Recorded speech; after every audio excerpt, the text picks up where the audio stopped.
Tiga. Baik, Assalamualaikum warahmatullahi wabarakatuh. Salam sejahtera untuk mahasiswa, mahasiswi, prodi BNI Etik Universitas Pelanggaran. Pada kesempatan kali ini kita memasuki sesi kedua, yakni bicara terkait tentang struktur pembelajaran sipik ya. Jadi struktur ini merupakan proses penting dalam pembentukan warga negara itu yang baik ya. Nah, struktur pembelajaran ini mencakup berbagai aspek, misalnya mulai dari penerapan nilai-nilai propetik misalnya. Terus lagi dapat mengawalkan dalam kehidupan sehari-hari ya. Jadi nilai propetik itu lebih kepada nilai-nilai yang memang sudah dilaksanakan oleh para nabi dulu ya, atau Nabi Muhammad SAW. Kalau di dalam perspektif agama Islam. Jadi nilai-nilai misalnya kemanusiaan, nilai-nilai terkait dengan kebebasan, nilai-nilai terkait tentang etika, moralitas dan lainnya itu yang bisa dirajut atau diramu di dalam proses pembelajaran sipik tersebut. Oke, pengertian dan tujuan sipik itu mungkin secara pengertian sipik ini lebih kepada penjelasan terkait tentang hak dan kewajiban sebagai warga negara. Nah, itu kalau tujuan pembelajaran sipik ini untuk mengembangkan pengetahuan sikap ya, dan keterampilan siswa agar menjadi warga negara yang baik dan benar. Jadi tidak misalnya melanggar peraturan perundang-undangan ya, atau sesuai dengan etika di dalam masyarakat ya, dalam bertindak laku. Oke, materi pembelajaran sipil itu ada aspek pengetahuan, aspek keterampilan, aspek sikap ya. Nah, jadi kalau aspek pengetahuan itu lebih kepada knowledge ya, pengetahuan terkait tentang bagaimana hak dan kewajiban serta isu-isu yang ada di masyarakat tersebut. Yang kedua, kalau keterampilan lebih kepada inovasi ya, atau misalnya yang dilakukan oleh mahasiswa itu dilatih dan dikembangkan supaya berpikir kritis ya. Yang ketiga, aspek sikap tadi, sikap itu lebih kepada nilai-nilai ya, nilai-nilai terkait dengan nilai demokrasi, nilai toleransi, dan kepedulian sosial. Oke. Jadi kompetensi dasar dalam pembelajaran itu ada beberapa tahapan: pemahaman konseptual, misalnya kemampuan analitis, ya, keterampilan partisipasi ya. Jadi pemahaman konseptual itu bagaimana seorang mahasiswa dapat mengerti terkait tentang teori dan konsepnya. Jadi terkait tentang misalnya konsep dasarnya, bagaimana sistem pemerintahan itu, terlebih hak dan kewajiban, serta isu-isu yang memang potensial. Nah, yang kedua itu kemampuan analitis, itu lebih kepada analisis ya, sejauh mana mencari solusi ya, atau win-win solusi tersebut. Yang ketiga keterampilan partisipasi. Keterampilan partisipasi ini mengedepankan pada mampu berkontribusi sebagai warga negara yang baik tadi ya. Ketika mereka tidak cuma di tataran keilmuan, tapi mereka dapat mengaplikasikan, dapat mengimplementasikan nilai-nilai tadi, mempraktekkan ke masyarakat sekitar. Nah, materi pembelajaran itu ada beberapa ya. Ini ada 4 poin. Yang pertama itu metode ceramah. Misalnya guru menyampaikan materi secara langsung kepada siswa ya. Yang kedua diskusi.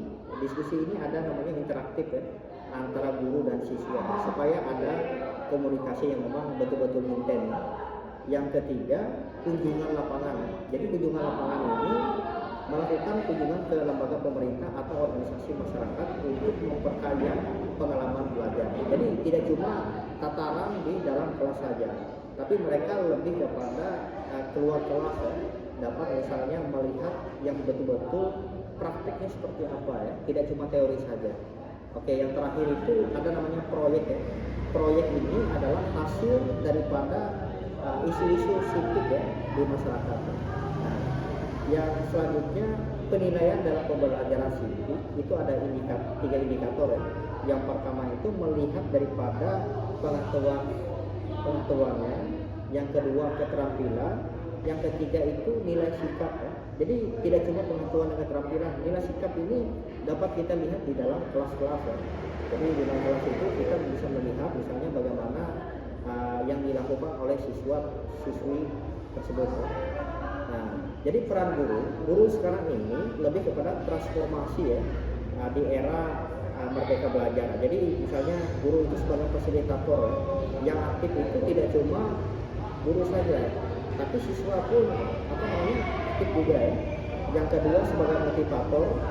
Motivator ini lebih kepada misalnya dapat memberikan semangat baru ya kepada siswa-siswi. Yang terakhir guru sebagai teladan. Teladan ini dapat memberikan contoh yang baik ya kepada siswa-siswinya di sekitar ya. Jadi ketika menyampaikan secara keilmuan ya, bahkan guru itu dapat menjadi role model tadi yang bisa dilihat oleh murid-muridnya. Nah, kita terakhir kepada misalnya nilai profetik itu lebih kepada struktur pembelajaran misalnya. Ada prasidensi ya, yang harus didasarkan pada kesadaran akan kehadiran Tuhan. Ini lebih kepada konsep spiritualitas. Yang kedua humanisasi, lebih kepada harus membangun kepedulian dan tanggung jawab siswa ya, terhadap sesama manusia. Jadi ada tanggung jawab moralitas ya. Yang ketiga ada namanya liberasi ya. Liberasi ini pembelajaran sipil harus membebaskan siswa dari segala bentuk penindasan. Jadi namanya freedom ya. Tapi freedom ini ada aturan-aturan main yang mereka harus lakukan juga ya. Jadi kebebasan itu lebih kepada inovatif. Kebebasan itu lebih kepada misalnya di luar daripada penindasan. Mereka mendapatkan hak-hak keadilan ya, secara universal. Lanjutkan nilai-nilai profetik itu misalnya ada namanya teladan ya. Kita melihat daripada nabi-nabi terdahulu misalnya Nabi Muhammad ya.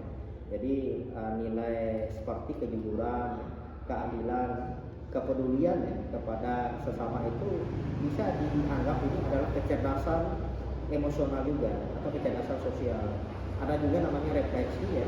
Siswa didorong untuk melakukan refleksi diri ya, atau penghayatan kegiatan pembelajaran di dalam pengamalan kehidupannya sehari-hari ya.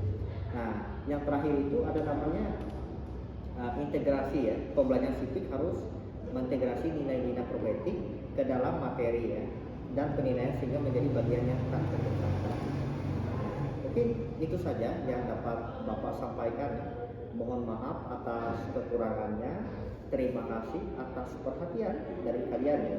Semoga pembelajaran ini dapat menambah wahana pemikiran di dalam kehidupan sehari-hari. Wabillahi taufiq wal hidayah. Wassalamualaikum warahmatullahi wabarakatuh.